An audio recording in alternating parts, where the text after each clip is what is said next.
ترکیه کې د افغان سولې په تړاو جوړېدونکې ناسته وځنډېده.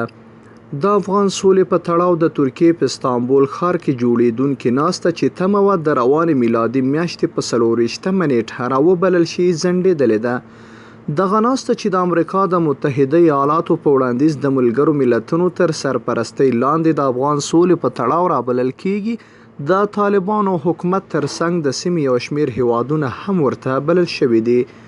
د پخلاینې عالی شورا یوې سرچینې الجزیره تلویزیون ته ویلي چې د استانبول ناسته له دې امله چې طالبانو پکې ګډون رد کړی دی تر یوې مودې پورې ځنډېدلې ده.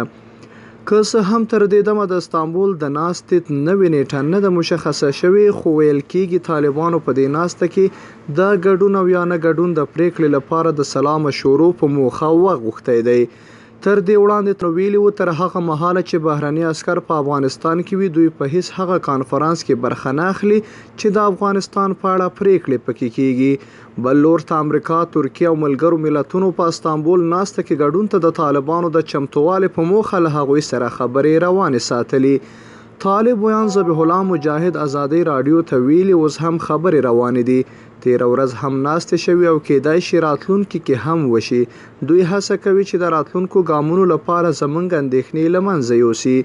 دا معقوله خبره ده. دغه ناسته داسې مهال رابلل کیږي چې د امریکا متحده ایالاتو د طالبانو او امریکا ترمنځ د شوي توافق په خلاف په افغانستان کې د خپلو ځواکونو نظامي حضور غځولی او د مې میاشتې د لومړۍ نیټې په ځای د سپتمبر میاشتې پر 11مه نیټه د عسکرو د ایستلو هوډ څرګند کړی دی. طالبان وايي د دوحې توافقنامې سره سم د بهرنیو عسکرو نه ایستل د توافقنامې څرګنده سرغړونه ده او د ناوړه پایلو مسؤلیت به د امریکایي لوري په غاړه وي.